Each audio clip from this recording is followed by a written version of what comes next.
Welcome back to another video. It is currently Monday. I have technically finished my first block back of training.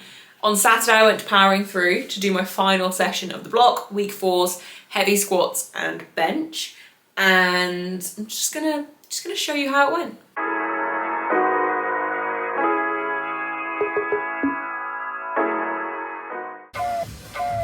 Fast lane when I pass in the street, bag of money in the passenger seat. Simcoe's been asking for me on the road from the west to the east. Way up, I might never come down, cause the coast racking up the flight miles. So high, I might never come down, so what, this is my lifestyle. Wait a minute, work hard for the car, so that's why it's all tinted. Wait a minute, had a real late night, woke up with my head spinning out in Nashville. It's been mad real, I need sunglasses, I need Advil. I like fake boobs, and my cash real. I like first place, you're in last deal. Fast lane when I pass in the street, bag of money in the passenger seat. Simcoe's been asking for me on the road from the west to the east. Way up, I might never come down, cause the coast racking up the flight miles.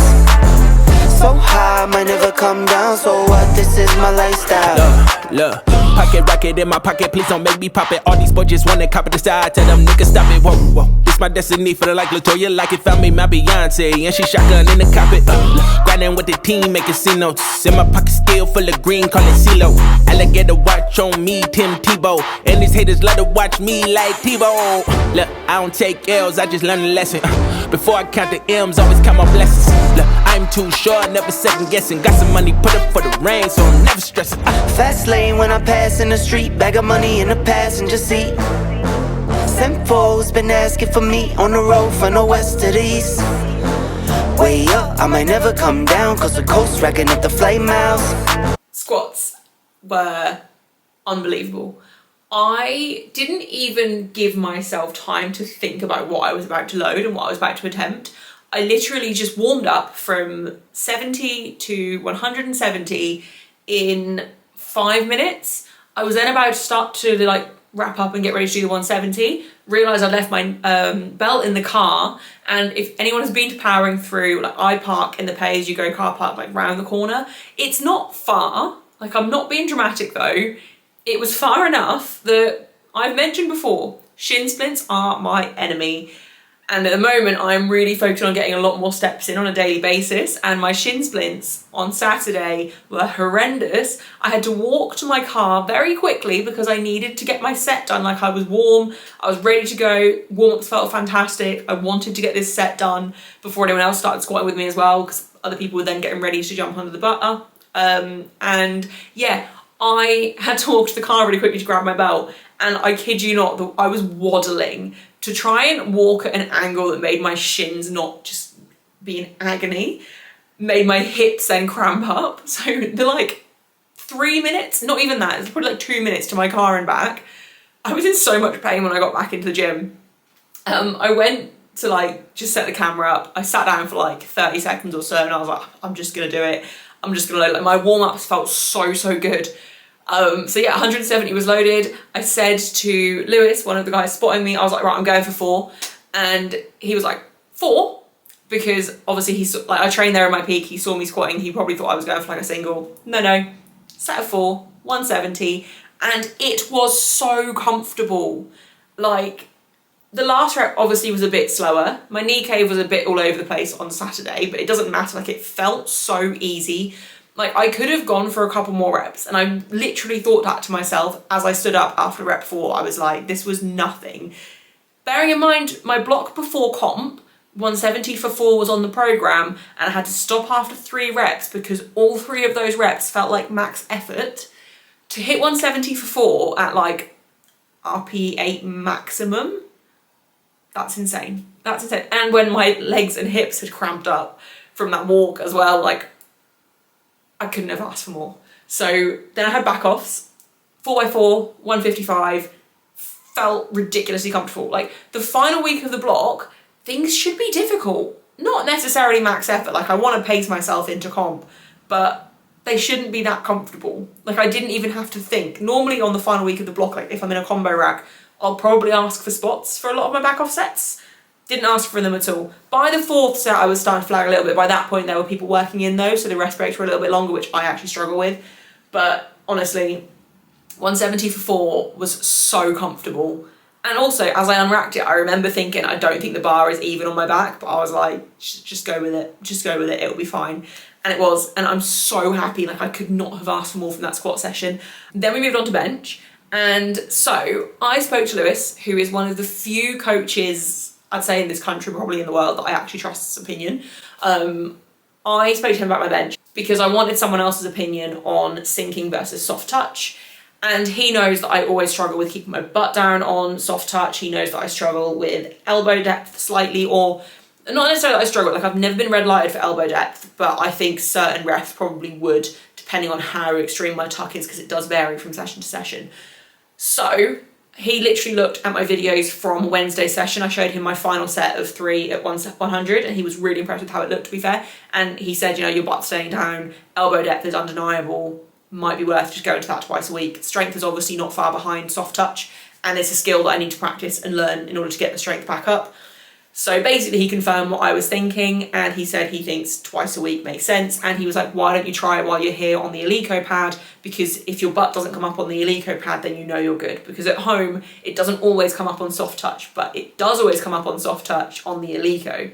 So I did sinking bench on Saturday as well, which wasn't the plan, but I managed to do 3 somewhat decent singles at 105 and then 3 sets of 3 at 100. Some reps were better than others. It's very difficult for me to feel like they're consistent, but it's a work in progress and it is feeling better every session. I need to really try and like nail exactly how my execution should be now. So I think I will be going to twice a week. Also, update on the bruised ribs situation. So it's Monday now. My ribs haven't hurt anymore since Saturday. During the session, they felt a little bit tender, to be fair. But since the session, I haven't really noticed it. Also spoke to Lewis about that because one of his lifters is doing sinking bench and she has been struggling with the bruising as well. So it is definitely a thing, okay? It is definitely a thing. So yeah, anyway, sinking bench, I think it just makes sense to do it until Commonwealth at least. I'm still going to keep soft touch on my higher volume day, which is my ascending sets. On a Monday's accessory day, I do bench. So that's going to stay a soft touch day because it is difficult to do higher reps with a sinking method. So it makes sense to just keep that as a soft touch day, to keep that volume in, to keep that strength off the chest. I might also next block put in maybe some Larsen press soft touch or some long pauses soft touch of some kind, just again to keep that strength. But yeah, I'm feeling good about bench. I'm feeling great about squats. I feel like these ambitious goals that I haven't spoken out loud that I set for myself about a year, 18 months ago, when I was really back in the groove of training again post my break over COVID, when I was injured and everything. I feel like I kind of was cruising through, and about a year and a half ago, I just had this moment where I was like, right, if you really want to achieve what you want to achieve, you have to set this plan in motion now. And as like time has passed, I've kind of been pushing back the deadline of when I want to achieve certain things and certain numbers. Not that I'm chasing numbers, but I feel like I'm being very vague because I don't want to speak anything into existence yet. But basically, I feel like my performance at comp wasn't great. And I definitely felt, I was okay with it. I think that's the best I've ever felt after a bad performance because I genuinely believe there was more there. And this block has proved to me that there is so much more there. Like I just squatted 170, pretty sub-max for an end of block. Like I can death grind if I need to. I don't want to at this point. That's not what I'm aiming for by any means, but I know I can. And those 4 reps were comfortable, like genuinely comfortable. And the fact that I squatted 180 at comp and I fell 185, and then 4 weeks later, I'm squatting 170 for a set of 4 like it's nothing. Like I think I've needed this block to go well to prove to myself that I'm still on track for what I want to achieve, and it definitely has done that, which is why also I've sat down today, this morning I sat down and I planned out my weeks to comp. I've blocked out where I'm away for my friend's hen do, where I'm away for her wedding, and I've kind of arranged my days and planned exactly what dates I'm going to be training now up to the British in November. So I'm pretty sure I'm competing the Thursday for Commonwealth. That's not 100% set in stone yet, but I'm going to plan around that. The days might move by 1 or 2, but not enough for it to really matter. And I've basically planned it so that I've got 1 more block of my normal days of the week, and then I'll be shifting everything back to line up with comp, or I think bringing everything forward technically. So my days are going to change after next block, but it actually works out quite well with my friend's wedding and hen do. Like, I've timed it really, really well. I might have to do one accessory day on her hen do, but that will be fine. To be honest, I'll probably want to just go to a gym and just do an accessory day anyway. So yeah, the plan is in place. I'm feeling really good, and I have made the executive decision to extend this block by 1 more week. So my Road to Commonwealth series is being delayed by a week because I was talking to my friends about it, and I'm going to have to do either this block or next block as a 5-week block. And to be honest, there is room for me to push these numbers more.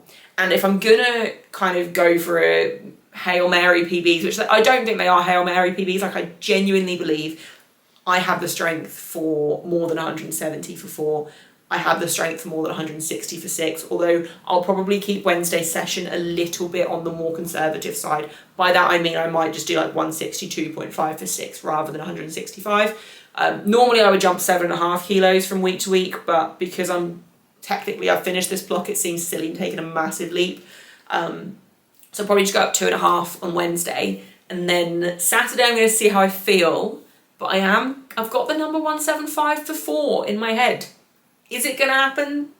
We're going to see. But I was basically thinking to myself, if I'm going to go for this now and I really want to push this, I might as well do it while I'm feeling confident that there's still room, because I genuinely do believe there's room there from this week's training. Bench, I haven't finished the block how I normally would because it's more of like a learning a new skill kind of block.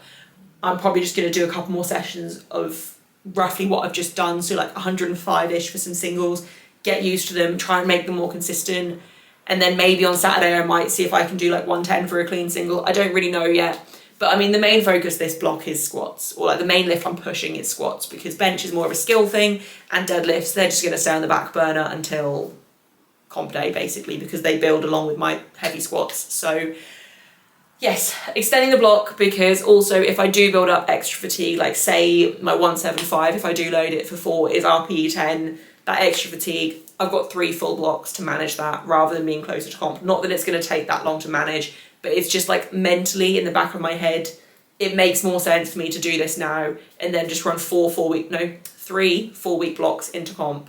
So yeah, we're going to have 1 more week of training before we get into the Commonwealth series, but I'm very excited for this next week. I think it's going to be really good. My body feels completely fresh as well from this week of training. Like, I don't feel like I've pushed any of my lifts. The only lift there probably isn't room on is deadlifts, but I'll be quite happy to just do 160 to 165 again for 5s on Wednesday and just see how that goes. So yeah, I feel like I haven't stopped fidgeting, but then I guess that's normal for me. I don't think I have anything else to say. I'm just really excited to extend this block and see what we can do next week. I'm very excited to keep trying with sinking bench. If nothing else, it's just a fun change. Even if at Commonwealth I only bench like 110 with a sink, that's fine. It's technically still a comp PB, which still annoys me that my comp PB is still 107.5 when bench probably progressed the most in the off season. But that's another reason I think changing technique is important, because I can't replicate it on the platform. So yeah, very excited. I'm going to wrap the video up here. I will actually take my camera with me when I train on Wednesday and actually feel more of like a training vlog, because I feel like sitting in my office just talking to the camera is not exciting for anyone. Saturday I haven't decided if I'm going to go to powering through again. I kind of want to, but I am handling in Essex on Sunday, so it seems silly driving to Essex 2 days in a row. Could just fork out for a hotel, but I also don't want to spend the money on it. And also it's an expensive day trip to go to powering through, so part of me is like, just train at home. But I'll kind of see how I feel during the week. If squats feel really good on Wednesday, I'll probably feel confident enough to do the session at home. But I liked the confidence on Saturday of having the spotters either side, so that if anything went wrong, I knew I was going to be caught rather than having to bail in the cage, which is still safe. Like, failing at home is fine, but it's just a little bit scarier. So we'll just see. Haven't decided though. I'll decide later in the week. But that was all I had to say. I hope you have enjoyed the video if you've made it this far. Apologies for all of the rambling that I seem to be doing way too much lately. But yeah, thank you if you've made it to the end of this video. Please let me know in the comments if you have made it this far. Let me know your thoughts. Do you think I've still got room on my squats from this week? Let me know. I might just be being incredibly naive and just letting my ego get the better of me. So yeah, let me know your honest thoughts. Please leave a like and subscribe if you haven't already. And I will see you on Friday for the next video. So high, might never come down, so what, this is my lifestyle. Fast lane when I pass in the street, bag of money in the passenger seat. Sinful's been asking for me on the road from the west to the east. Way up, I might never come.